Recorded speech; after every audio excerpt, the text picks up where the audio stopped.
Esta é a América do século XVIII. A América antes da máquina. E este é o povoado de Greenfield, uma comunidade típica de uma nação ainda tranquila.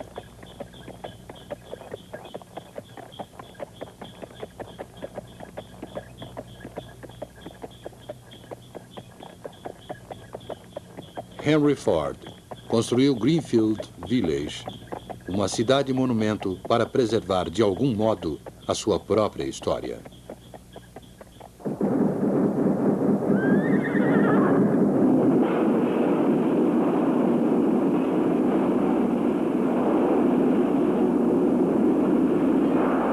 A Revolução Industrial, seu início nos Estados Unidos.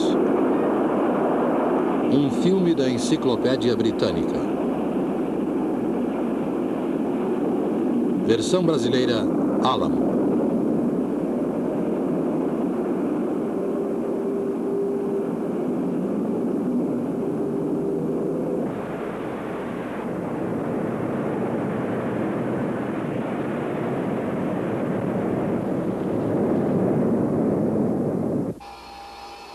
Este é outro monumento construído por Henry Ford. Em termos de quilômetros, a fábrica da Ford, no Rio Rouge, fica a uma pequena distância de Greenfield Village. Porém, em termos de tempo, fica a séculos de distância. Aqui a matéria-prima é moldada, montada e finalmente sai da linha de montagem como um produto acabado. É um processo simples e lógico. No entanto, isto representa uma evolução além dos sonhos mais fantásticos do homem do século XVIII.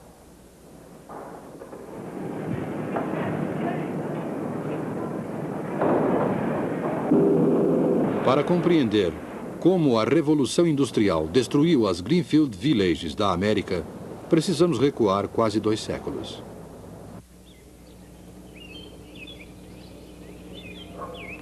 A vida nos povoados era simples. O objetivo do trabalho era a satisfação das modestas necessidades de uma nação essencialmente agrícola. O artesão especializado trabalhava sozinho em sua oficina.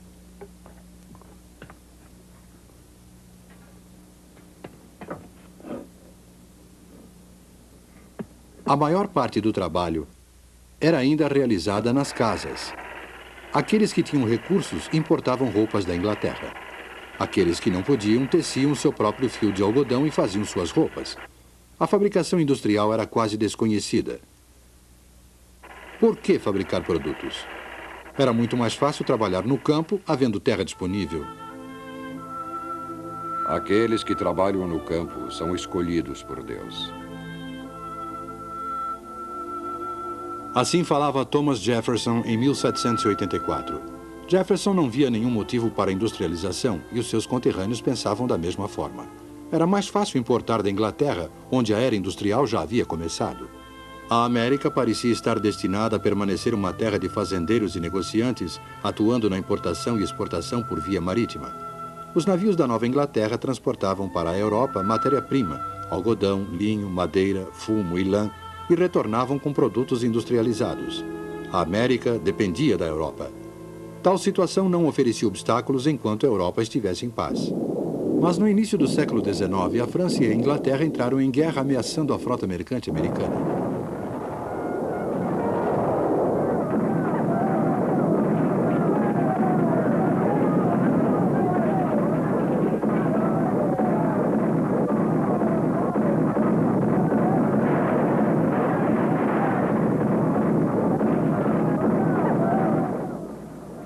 Em retaliação, os Estados Unidos decretaram um embargo da exportação de produtos. Os efeitos desta guerra e da seguinte em 1812 contra a Inglaterra foram danosos à frota mercante dos americanos, a tal ponto que a importação de produtos industrializados foi quase eliminada. Antes do fim da guerra de 1812, Thomas Jefferson já havia mudado de opinião quanto à industrialização. Estamos vivendo momentos que não acreditávamos. Existe um poder com força suficiente para nos excluir do comércio com as outras nações. Para sermos independentes e termos uma vida confortável, devemos, nós mesmos, fabricar os bens de consumo. Devemos agora colocar o industrial ao lado do agricultor.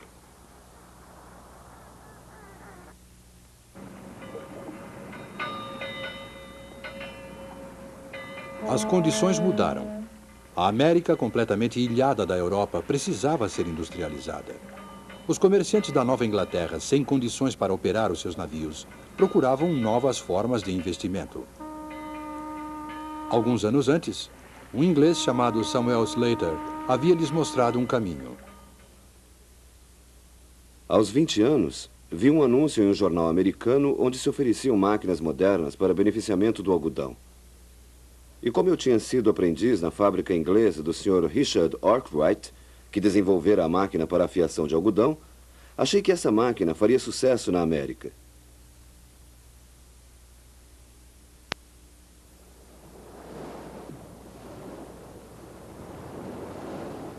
Disfarcei-me de camponês e embarquei num navio para Nova York. Não revelei minhas intenções nem à minha mãe, porque as leis inglesas proibiam a exportação de máquinas, inclusive desenhos e modelos, e a imigração de operários especializados não era permitida. Desembarquei em Nova York e fui para Rhode Island, onde um rico comerciante se dispunha a fundar uma fábrica se eu conseguisse reproduzir uma máquina inglesa. Contando somente com a minha memória, construí a máquina para a fiação de algodão e escolhemos um lugar na margem do rio Pawtucket, que nos abasteceria com a força hidráulica necessária para movimentar as máquinas. Naquele local, em 1791, construímos uma fábrica cujas máquinas eram operadas por 9 crianças entre 7 e 12 anos de idade. Era um modesto começo, este da Revolução Industrial Americana. Uma pequena fábrica onde se produzia somente o fio de algodão, uma vez que o tecido ainda era fabricado em outro local. Um projeto de máquina contrabandeado da Inglaterra e montado em uma pequena fábrica no modelo inglês. Qual seria a contribuição americana para a Revolução Industrial? Talvez esta contribuição tenha começado com um grupo de homens em Massachusetts, em 1813.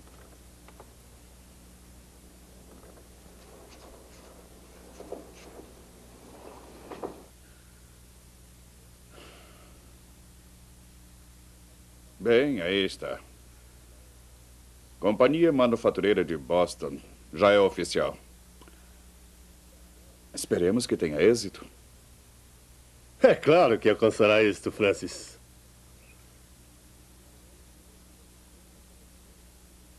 Se os teares ingleses podem produzir quilômetros de tecido em um único dia, nós também conseguiremos. Com maior razão, aperfeiçoamos o modelo inglês. De que outra forma a família Lowell poderia investir o seu dinheiro? Com a Inglaterra em guerra, não se pode nem navegar. Sei disso. Provavelmente está certo. Se eu tivesse objeções, não teria investido tanto. Acho que um dia ainda seremos muito ricos. A única dúvida é aquela que se sente antes de empreender algo novo. Apenas essa. Bem, não há nada de novo em utilizar máquinas inglesas. Eu sei, Patrício. Uma coisa é usar máquinas inglesas, outra é estar inovando. Se realmente pudermos pôr o algodão bruto em uma extremidade da fábrica e na outra retirar o produto acabado, teremos feito o que nunca foi realizado antes. Ora, Francis, certamente alguém já pensou nisso antes. Na verdade, ninguém havia pensado. Francis Cabot Lowell e alguns amigos fundaram a primeira fábrica moderna. Antes, inclusive na Inglaterra, as etapas de produção eram realizadas em locais distintos.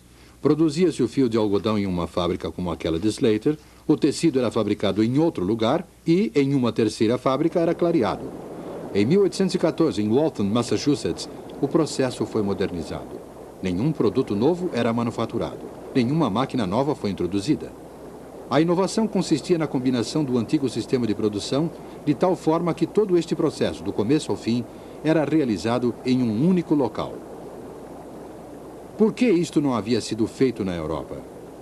Talvez porque na América havia menos tradições a quebrar. Não havia nenhuma regra estabelecida de produção para Francis Lowell e seus sócios. Logo, eles tinham total liberdade para decidir sobre o método mais prático de produção. Não tinham talento para o trabalho manual, mas sim para a organização, para realizar o óbvio. Dentro de poucos anos, a fábrica estava produzindo quilômetros de tecidos por dia. E os preços, para os consumidores, caíram de 25 para 6 centavos de dólar o metro. Os proprietários então começaram a procurar outra instalação. Eles sabiam que poderiam movimentar mais teares se contassem com mais força hidráulica. O problema era onde encontrá-la. Por que não compramos o canal Paultec?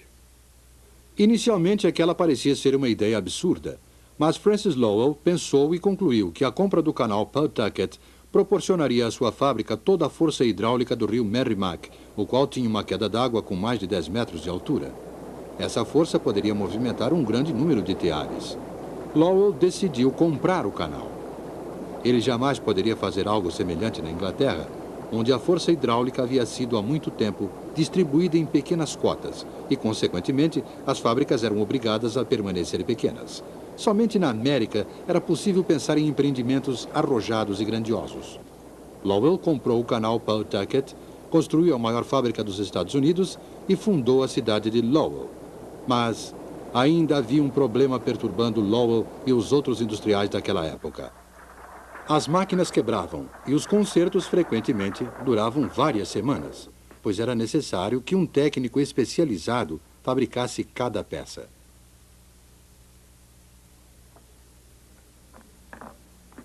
Uma arma, por exemplo, era ainda obra de artesão. Cada peça era cuidadosa e lentamente moldada à mão. Por isso, a proposta de Eli Whitney para o secretário do Tesouro parecia absurda em 1798. 10.000 mosquetes. Fabricarei 10.000 mosquetes em 28 meses. Isso se o governo concordar com os termos do contrato. Sr. Whitney, nem eu nem o presidente podemos imaginar como o senhor conseguirá produzir tantos mosquetes num prazo tão curto. Onde o senhor encontrará os armeiros? Não vou precisar de armeiros. O país precisa de armas. Se o senhor diz que as entregará, nós acreditamos. Talvez a ideia tenha ocorrido a Eli Whitney quando ele desenvolveu o seu descaroçador de algodão. De qualquer modo, a ideia foi dele e era surpreendentemente simples. As peças para as máquinas deveriam ser intercambiáveis. Em lugar de um artesão especializado moldar peça por peça, máquinas de precisão fabricariam milhares de peças de reposição, que seriam utilizadas de forma permutável. Este foi outro exemplo de desenvolvimento do óbvio. E naquela época, na América, onde havia falta de artesãos especializados, os seus serviços não seriam mais necessários. A máquina, e não o homem, seria especializada.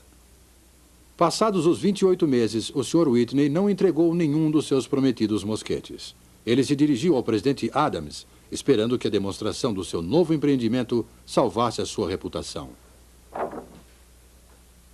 Sr. Whitney, o presidente o receberá agora.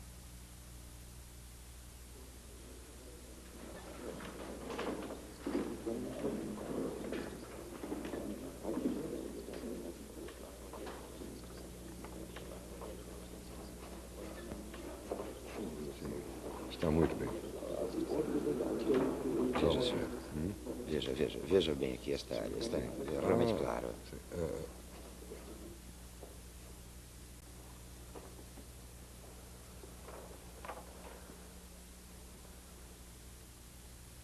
Como vai, Sr. Whitney?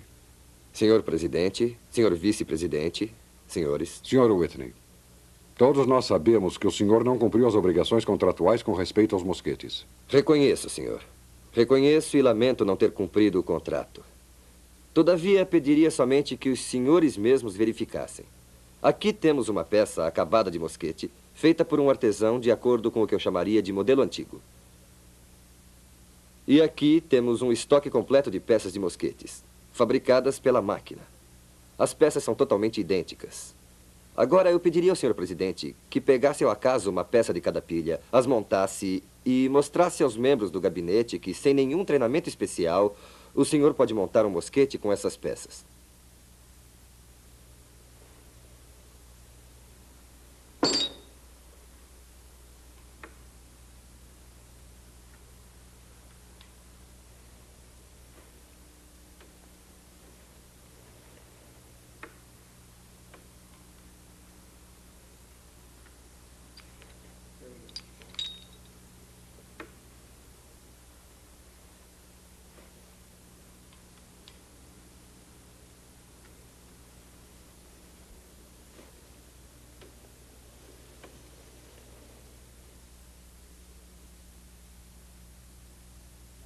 Sr. Whitney, aceite os meus parabéns. Muito obrigado, senhor. Jamais eu poderia crer que essas máquinas pudessem fabricar peças tão exatamente iguais, de forma que, inclusive, um homem sem nenhuma experiência como armeiro pudesse montar uma arma. O senhor percebe o que significa isso? Milhares e milhares de peças poderão agora ser fabricadas em série. Isto é realmente... Em lugar de receber uma reclamação, Whitney recebeu uma prorrogação do prazo do contrato e mais $20 mil. Graças à ideia de peças de reposição, os concertos passaram a ser feitos de forma mais rápida e sem dificuldades. A produção em série tornou-se viável e, talvez o mais importante, qualquer um poderia ser um profissional. Uma grande mudança ocorria também nas fazendas dos Estados Unidos. As pessoas começaram gradativamente a abandonar o campo e se dirigiam para as fábricas. Não era preciso nenhum treinamento especial para ser um operário. Qualquer um podia operar uma máquina.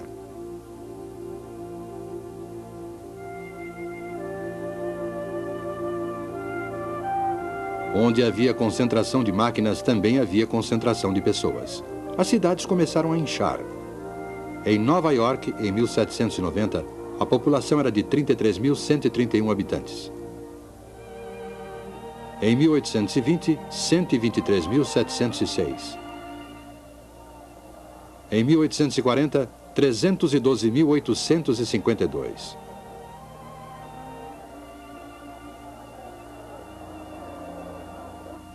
As fábricas atraíam as pessoas como um ímã. Essa gente frequentemente vivia muito mal e ganhava pouco. Não obstante, continuava a chegar. Vagarosamente, a cidade substituiu a fazenda como unidade dominante na vida americana. E à medida que a produção aumentava, os estoques cresciam e um problema era inevitável: como levar os produtos até o consumidor. Até o início do século XIX, os meios de transporte haviam mudado muito pouco, comparando-se com aqueles dos séculos anteriores. Viajar rio acima era impossível. O transporte rodoviário para longas distâncias era muito caro. Era necessária uma revolução nos transportes para expandir a revolução industrial.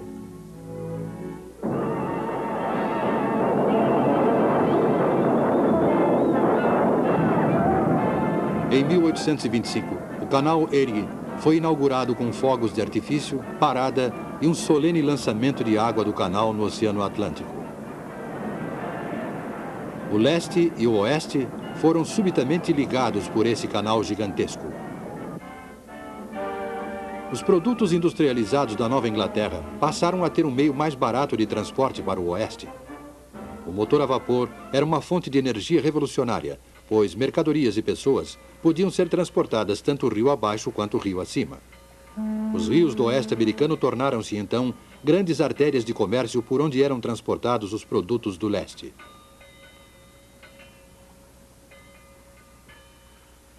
Mas o fato mais importante ainda estava por acontecer. Com a ferrovia, a vastidão territorial americana não era mais um obstáculo, e sim uma riqueza. Trilhos ferroviários podiam atravessar todo o território. Os industriais tinham diante deles o maior mercado da história.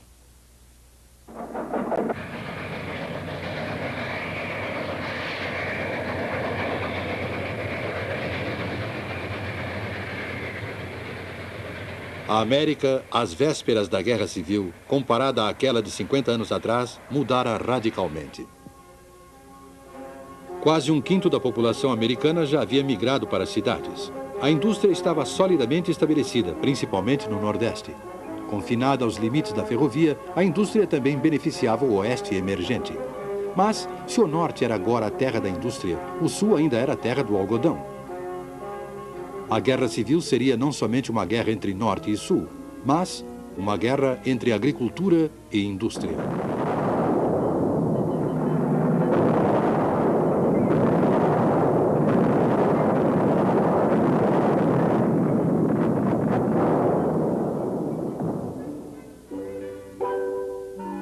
Em 1860, o cenário já estava montado. As máquinas, principalmente inglesas, já haviam sido introduzidas. sob a liderança de Francis Lowell, foi iniciada a produção em uma mesma fábrica de produtos acabados.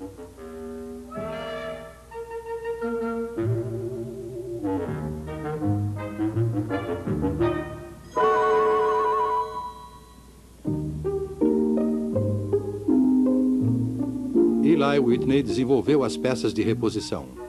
Em consequência, os artesãos especializados não eram mais necessários e qualquer um poderia operar a máquina.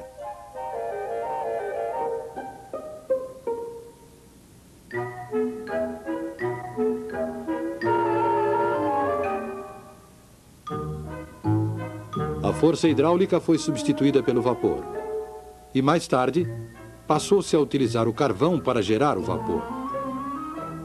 A mão de obra para operar as máquinas veio da zona rural e uma rede de ferrovias, canais e barcos a vapor transportavam as mercadorias através da imensidão do país. No período de 50 anos, o velho mundo chegara ao seu final. No espaço de 50 anos, foram lançadas as fundações do novo mundo.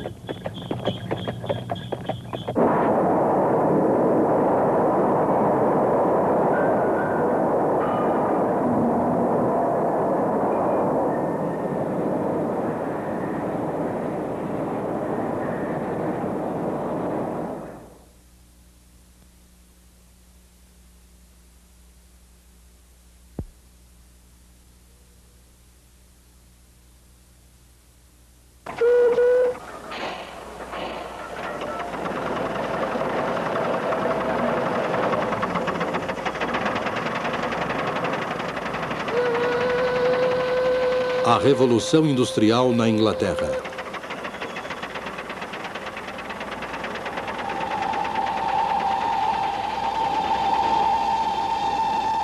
Um filme da Enciclopédia Britânica. Versão brasileira, Álamo.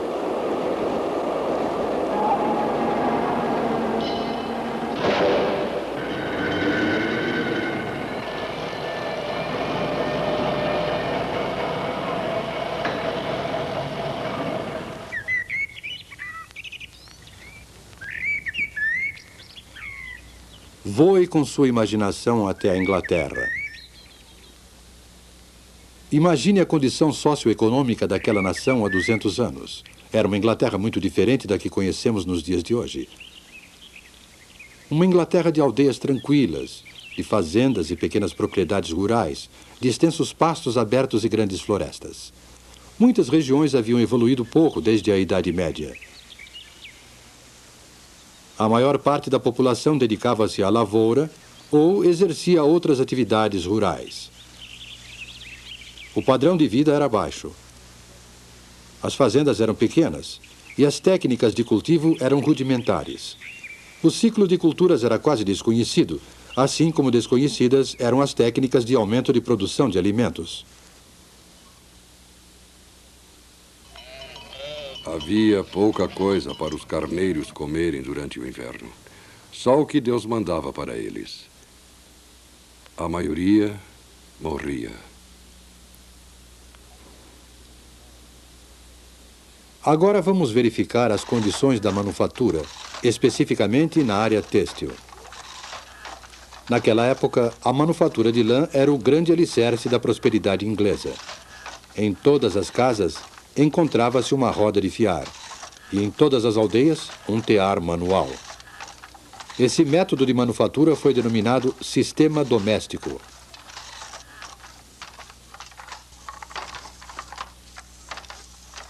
Timóteo. Sim, mestre. Venha cá. Continue esse trabalho, você consegue. Na sociedade inglesa, os mestres tecelões habitavam nas aldeias ou no campo, com todo conforto, e levavam adiante os negócios com capital próprio. O mestre também executava o trabalho manual, e quase todo o processo de beneficiamento de lã era realizado em sua própria casa. Além do seu tear, o mestre tecelão era proprietário de uma fazenda de 1 a 6 hectares, com alimento para os porcos, aves e algumas vezes para uma vaca. Possuía um barril de cerveja de fermentação caseira, uma roupa de trabalho e outra para os domingos. Tanto os aprendizes quanto os artesãos dormiam e comiam na casa do mestre tecelão.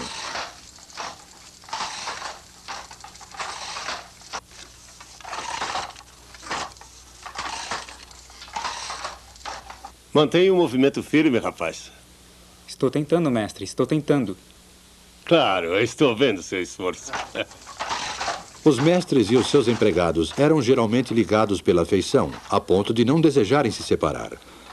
Os mestres pensavam que era obrigação deles manter os seus homens, inclusive quando os negócios não corriam de forma satisfatória. Consequentemente, um trabalhador vivia e morria no mesmo local onde havia nascido. O mestre e sua família produziam eles próprios quase todos os produtos que consumiam. Ned?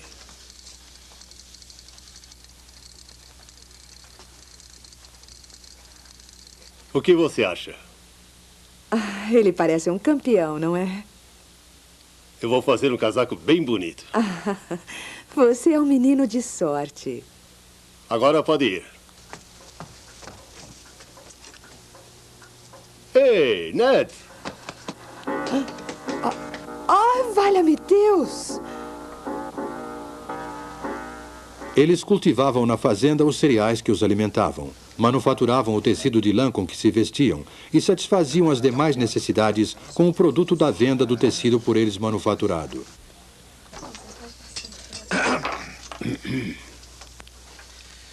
Senhor, esteja presente à nossa mesa, esteja aqui em todo lugar. Senhor adorado, abençoe vossas criaturas e permita-nos compartilhar com o vosso banquete no céu. Amém.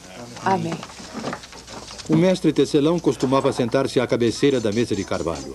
Rodeado pela sua família e seus empregados, ele rezava a oração de ação de graças, servia o pão e o purê. Às vezes tomava uma caneca de cerveja, sem servir aos seus homens. Mas essa era uma das poucas diferenças entre o modo de viver do mestre e o dos empregados. Por favor.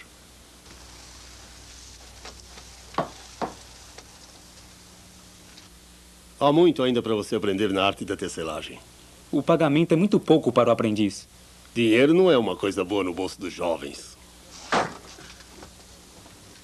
Na realidade, havia um aspecto muito desagradável no relacionamento entre o mestre tecelão e os trabalhadores. Existia, por exemplo, uma lei do governo proibindo aos trabalhadores de fazerem greve para reivindicar aumento salarial. Fizeram uma greve no inverno passado, mas a paralisação cessou por causa da repressão.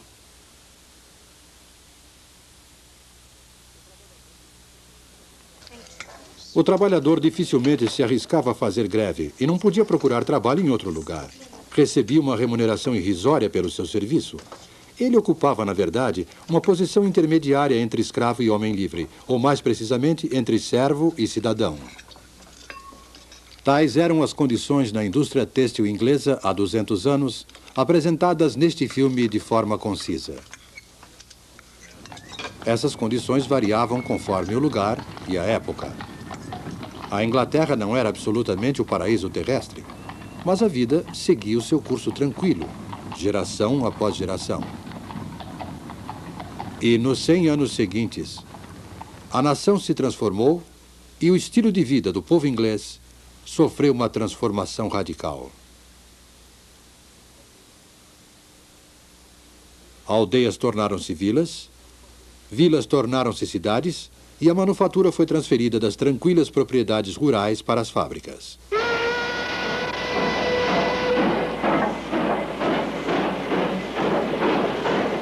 Essa transformação é chamada de Revolução Industrial. Podemos dizer, sem correr o risco de simplificar demais, que 3 tipos de máquinas destruíram o velho mundo e construíram o novo. A primeira foi a máquina de fiação.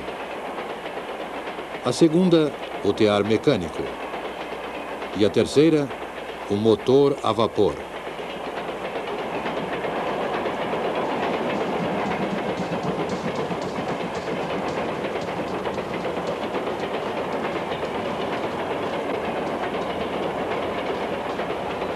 A máquina de fiação, o tear mecânico e o motor a vapor. 3 instrumentos que, juntamente com outras máquinas, transformaram o mundo. Desde os tempos primitivos, o homem vem fabricando e utilizando instrumentos. O instrumento executa um trabalho pequeno, visto que os músculos do trabalhador fornecem a força e o seu cérebro a habilidade. Séculos e séculos de fabricação e de utilização de máquinas. No ano de 1765, há mais de 200 anos...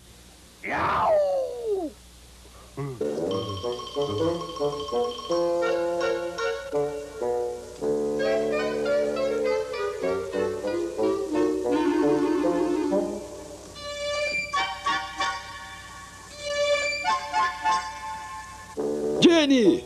Jenny! Eu consegui! James Hargreaves aperfeiçoou a máquina de fiação manual, batizando-a com o nome de sua esposa, Jenny. É a Spinning Jenny, a máquina primitiva de fiar difusos múltiplos. Essa máquina iniciou a revolução na manufatura da lã. A fiação era até então um processo lento, pois só se podia fiar um fio de cada vez. James Hargreaves colocou 8 fusos numa armadura e movia todos eles com uma manivela. Dessa forma, fiava 8 fios simultaneamente. A engenhosidade de Hargreaves lhe angariou o desagrado dos seus companheiros fiandeiros, que temiam perder o trabalho por causa da máquina.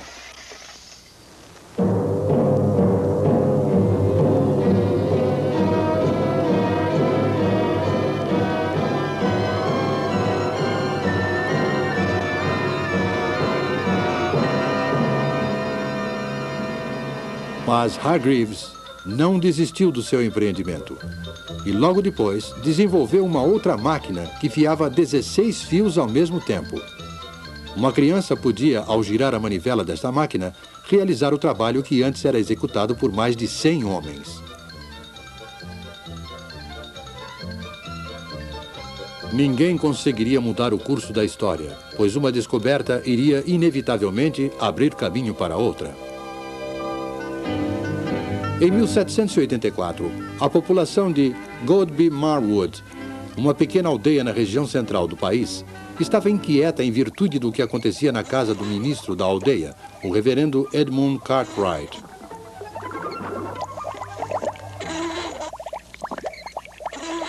Acontecem coisas muito estranhas ali naquela casa. Parecem coisas do diabo.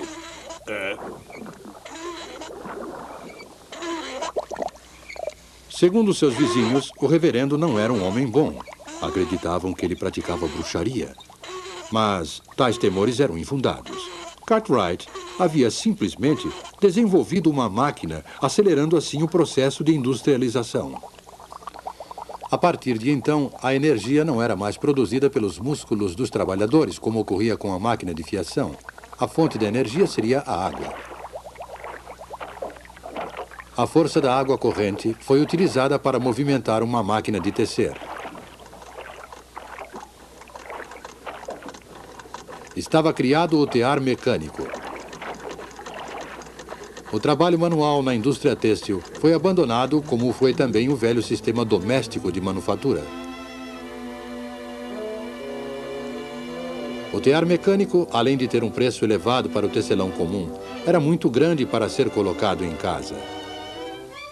Mas, se pudesse comprar 12 teares e instalá-los num prédio... Foi dessa forma que o tear mecânico acelerou o crescimento da indústria e do sistema industrial. A partir dessa época, em lugar de trabalhar em sua própria casa, o tecelão passou a morar em um lugar e a trabalhar em outro. Embora isso seja comum hoje em dia, naquela época houve uma implacável oposição à tirania da sirene da fábrica.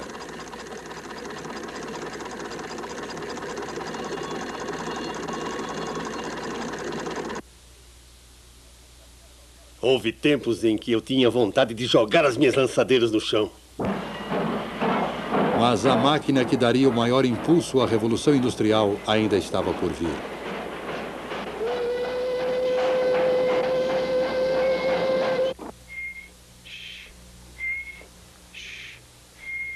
James Watt, quantas vezes já disse para não perder seu tempo? Você não servirá para nada, menino. Não estou perdendo tempo, mãe. Eu estou inventando uma coisa. Inventando uma coisa? O que você está fazendo, menino? Nada demais, mãe. Ainda não tenho certeza, mas acho que é o motor a vapor. A história em torno do jovem Watt e a chaleira de sua mãe não é mais do que uma lenda. O primeiro motor a vapor foi, na verdade, desenvolvido por Thomas Newcomen em 1705 e era utilizado para retirar água das minas de carvão. Um dos motores de Newcomen foi levado para a oficina de Watt para conserto.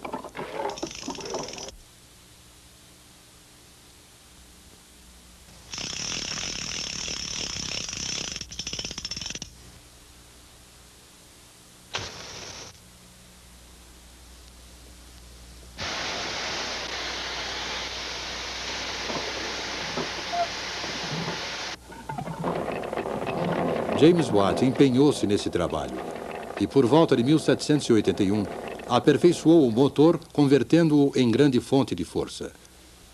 Essa era uma força barata e podia ser utilizada para dar movimento a todos os tipos de máquina.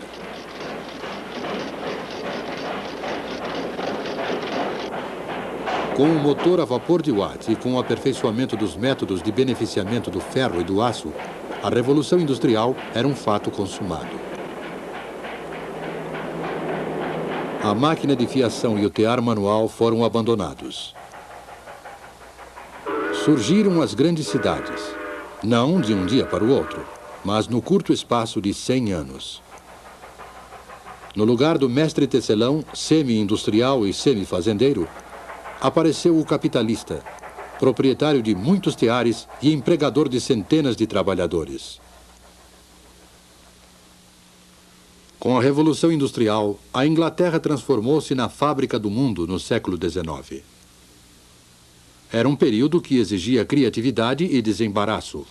Juntos, empresários e engenheiros criaram uma era na qual a Grã-Bretanha ocupou a supremacia do comércio mundial.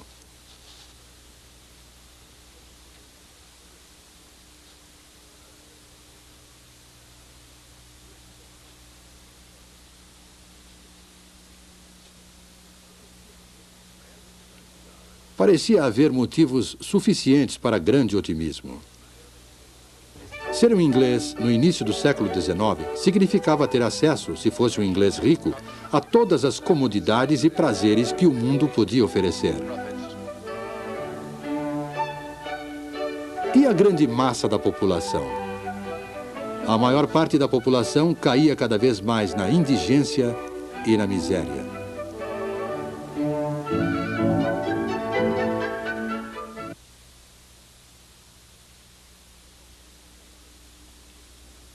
A qualquer hora do dia, podia-se ver as mulheres utilizando, para as necessidades domésticas, a água de uma vala imunda e fétida, cujas margens eram cobertas com uma mistura de lama e lixo.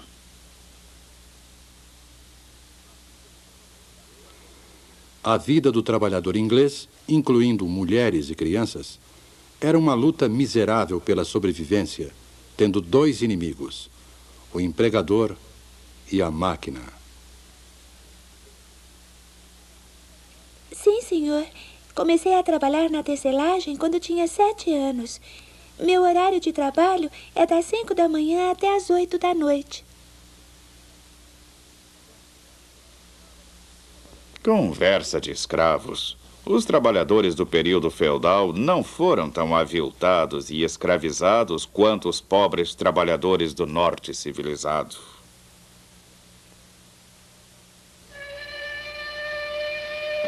Os homens eram empregados nas minas de carvão para o serviço de escavação.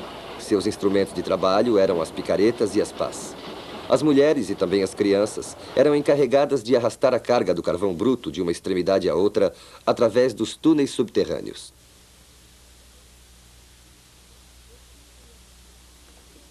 O cinto e a corrente são mais dolorosos quando trabalhamos com a família.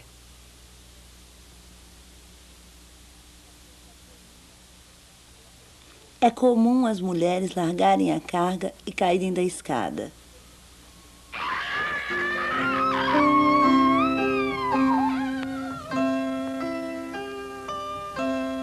A verdade era que o novo poderio econômico inglês e a supremacia no comércio mundial sustentavam-se na exploração da mão de obra, em moradias subhumanas e na imensa miséria do proletariado. Era esta a civilização prometida pela máquina?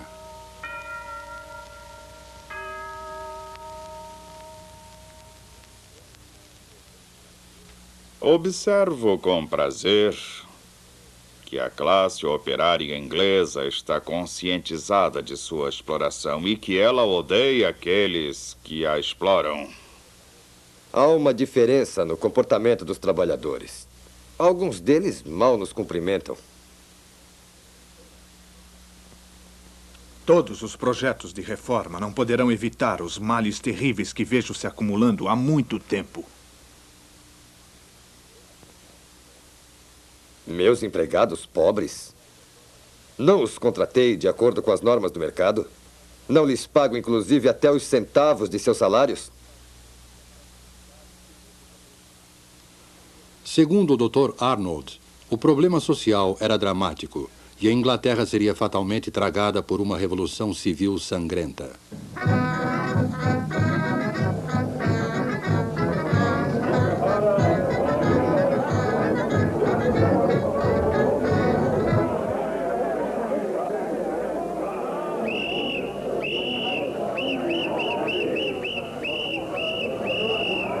Apesar de todos os distúrbios e tumultos, os quais sempre ficaram limitados a determinadas áreas, a tão esperada e temida Revolução Sangrenta não aconteceu na Inglaterra como acontecera na França.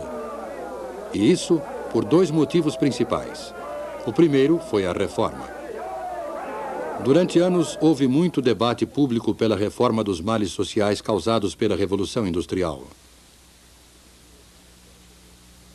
Em 1842, o Parlamento aprovou a primeira de uma longa série de reformas.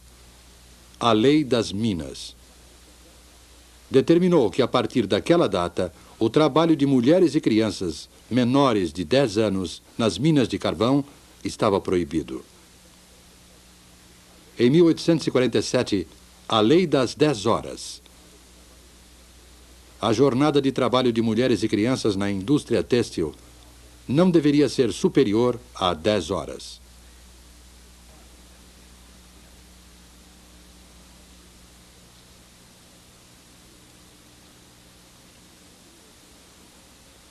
E em 1875, os sindicatos, que até aquela data tinham seus poderes de negociação limitados por lei, ganharam proteção legal.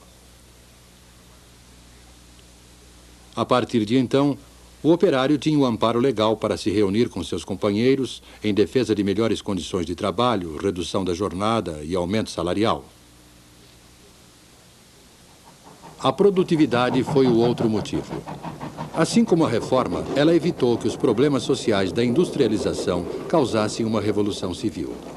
Na época do trabalho manual, antes do advento das máquinas, a produção de um sapato exigia aproximadamente 18 horas de trabalho, pois um único artesão executava todas as etapas de produção. O artesão sentia-se gratificado pelo seu talento. Mas, para sobreviver, era obrigado a trabalhar muito para compensar sua baixa produtividade, que era inevitavelmente baixa, dado que ele só podia executar uma única operação por vez.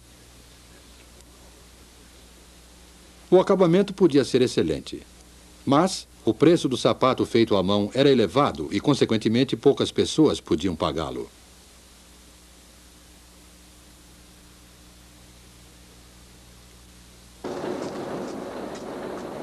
Com o advento da máquina, a produtividade dos trabalhadores cresceu espantosamente. Implementou-se a divisão do trabalho. Do beneficiamento do couro até o produto acabado, cada operário executava somente uma operação, repetindo-a várias vezes.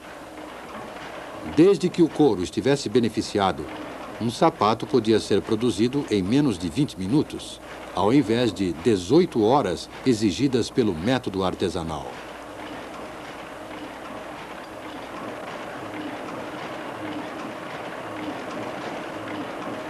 Dessa forma, cada homem produzia mais graças à máquina, e sua produtividade cresceu. As horas de trabalho em toda a indústria foram diminuídas. O salário aumentou e os preços dos produtos baixaram. Assim, o operário podia comprar o seu próprio produto. Mais pessoas podiam se beneficiar da crescente riqueza do país. Essa foi a promessa da máquina e da Revolução Industrial. É verdade que essa promessa ainda não se cumpriu inteiramente. Mesmo assim, é uma promessa de benefícios materiais para todos.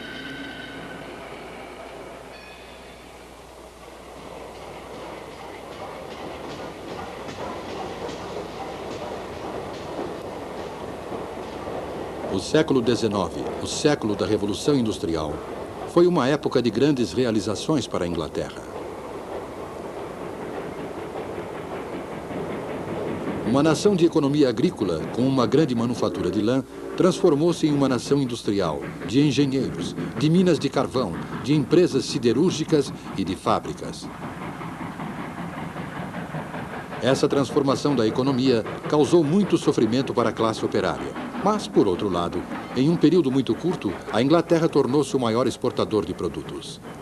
Ela era a fábrica do mundo.